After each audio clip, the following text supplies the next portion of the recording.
Hello again. This is a program portion and I've had to split it in two because I just am having a devil of a time with the software that I use to put my videos on the air or on YouTube. I swear that the software has changed. Well, it has to have since I did the Iditarod program, because the way it's capturing it and putting it on YouTube is different, and it's giving me more gray hairs. I still have a few that can go gray. I intended to voice over, and I also intended to show a lot of things, and I took ridiculously small clips of like 10 seconds which don't even allow you to grasp what you're seeing. And that'll get fixed with time. Sorry about that. I've tried to piece together what I can so you can get a little feel for the village. I made friends with a lady people call Mama Rosie and her husband, and they had two community toilets ripped out by the cyclone, and also the roof of their kitchen. She said it's fine, but when you see pictures looking through a tin roof with gaping holes, that's the kitchen, and she would like a new roof for that.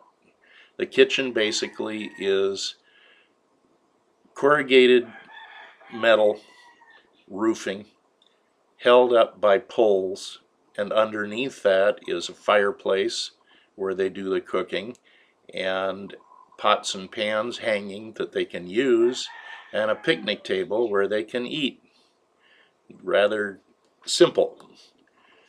And the toilets, one toilet was by there, and when I saw how much they were and learned about another one, I said add that on also. I have a quote, and I'm not getting it out to everybody because if we don't have time for line item vetoes or anything like that, I fully intend to gather what I can from our club and from our church, and I'm going to cover the balance out of my own funds. It's a very worthwhile thing.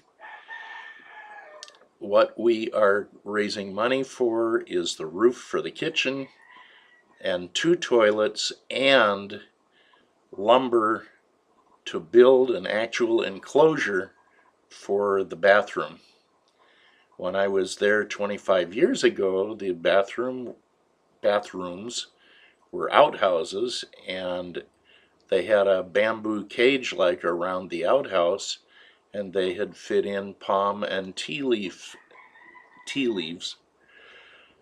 to cover who's in there. The problem was little kids would come up and pick the tea leaves and say, "Hi!" Well, it was charming, but it no longer exists, and Mama Rosie would rather not have that also. We'll have an actual bathroom with a door and a roof, so if it's raining, they don't get rained on. And the entire cost for the project is 156,690 vatu. The vatu, 107.32 vatu equals a US dollar. So the entire project is about $1,500.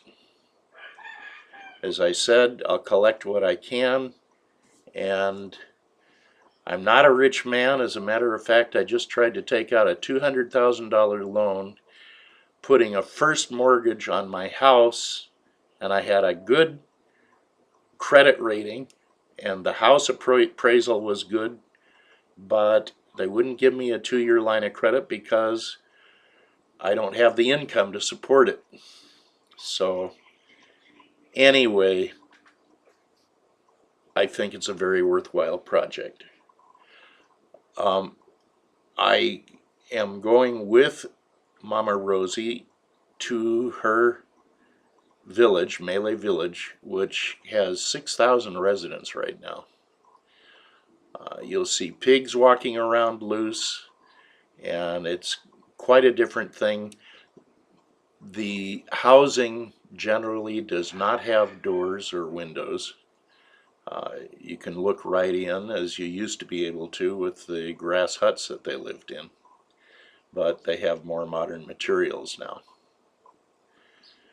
After viewing that area, and by the way, Mama Rosie also introduces her mother, and her mother had her leg amputated, I believe, from diabetes, so she's bedridden, and was very sweet.